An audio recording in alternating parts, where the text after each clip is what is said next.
为什么说苏联可能在月球上留下了尸体？1982年，当全世界都以为太空竞赛结束时，苏联秘密发射了一艘飞船，它降落在月球背面，释放出一个36米长的巨型钻头，疯狂钻入月球地表。4个半小时后，这个怪物停在了地下2米深处。它不是什么科研设备，而是一座能住3个人的地下基地，代号星辰计划。NASA 的卫星从未发现它，因为它藏在月球土壤之下。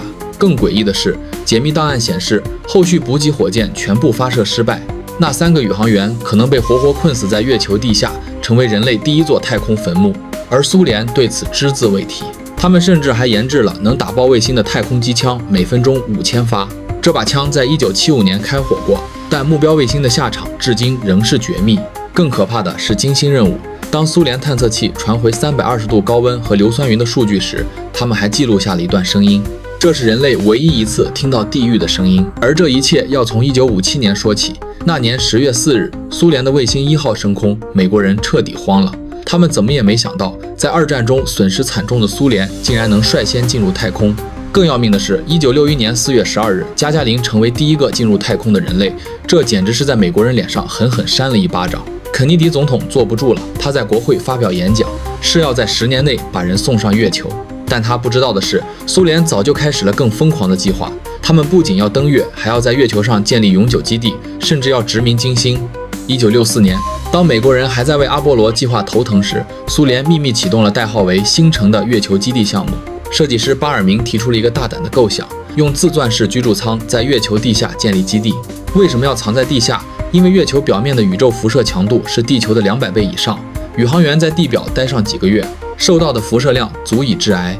但躲在2米深的月壤下，辐射强度能降低90%，这才是真正适合人类长期生存的地方。这个计划设想在1985年前，在月球上建立9个模块组成的地下基地，容纳6名宇航员轮流驻守。配套设施包括核反应堆、水氧发生器、科学实验室，总重量达130吨，预算高达80亿美元，相当于现在的500亿美元。但这个计划有一个致命的前提，需要 N1 超重型火箭。这款火箭高105米，起飞重量2750吨，能把23.5吨载荷送上月球，是当时世界上推力最大的火箭。苏联的计划是这样的：先发射自钻式居住舱，它会自动在月球地表找到合适位置，启动螺旋钻头钻入地下，然后再发射生活舱、实验舱、能源舱等模块，全部连接成一个地下基地网络。听起来完美无缺，对吗？但现实很快给了苏联致命一击。1969年到1972年，N1 火箭进行了4次发射测试，4次全部爆炸。第1次发射时，燃料管道设计缺陷导致泄漏，火箭在离地68米处爆炸，相当于7000吨 TNT 的威力，把整个发射场炸成废墟。最可怕的是，苏联对这些灾难性失败全部保密，对外宣称只是在测试某种重型卫星。就在月球计划陷入困境时，苏联把目光转向了金星。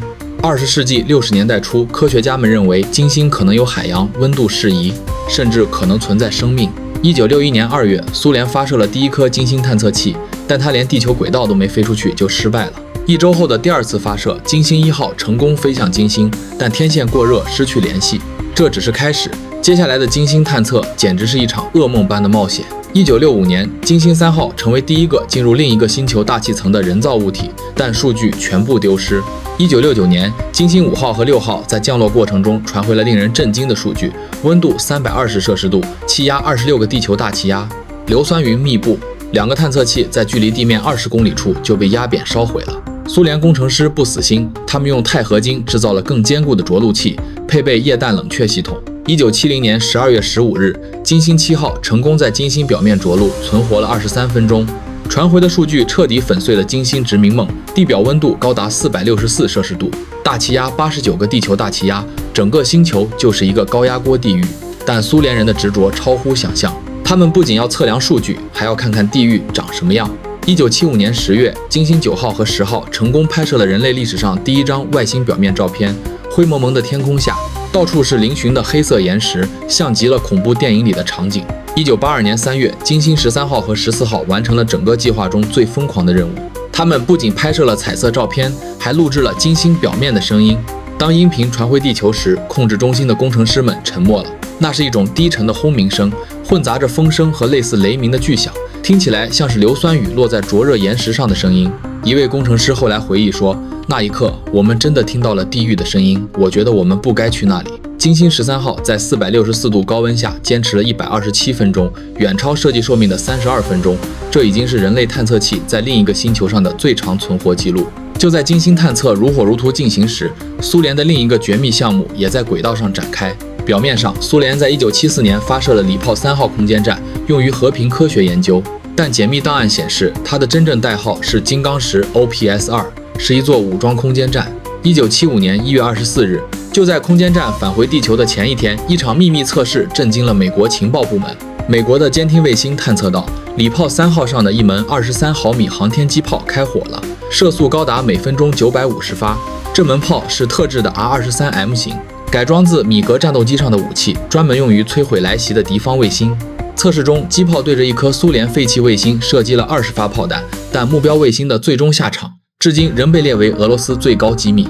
更恐怖的是，苏联还研发了手持式激光武器，这种代号为激光手枪的装置可以透过空间站的舷窗射击，用来致盲美国侦察卫星的光学系统。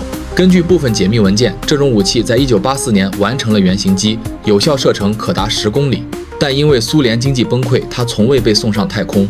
想象一下，如果冷战继续下去，也许太空中真的会爆发激光战。回到月球基地计划，1974年 N1 项目正式被取消。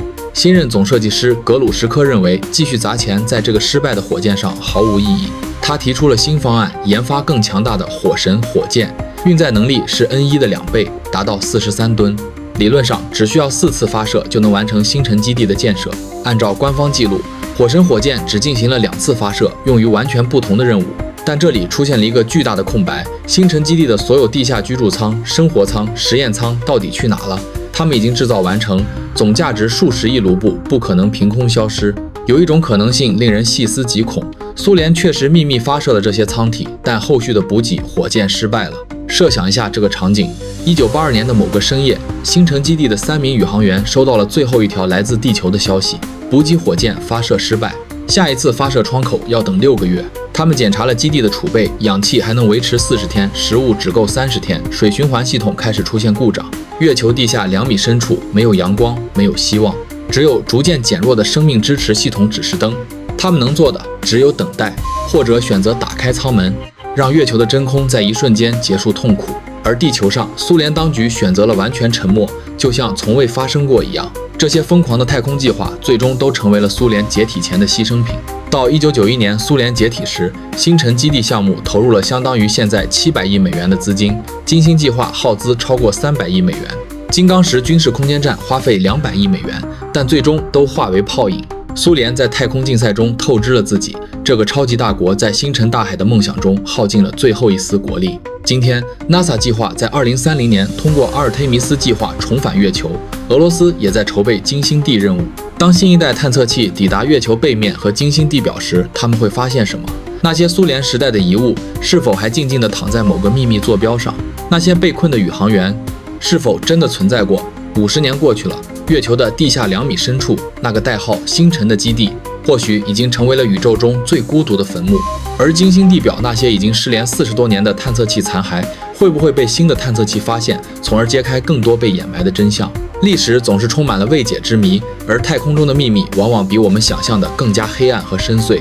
苏联的疯狂太空计划或许只是人类探索宇宙代价的一个缩影，但那些为了星辰大海付出生命的无名英雄们，他们的牺牲永远不应该被遗忘。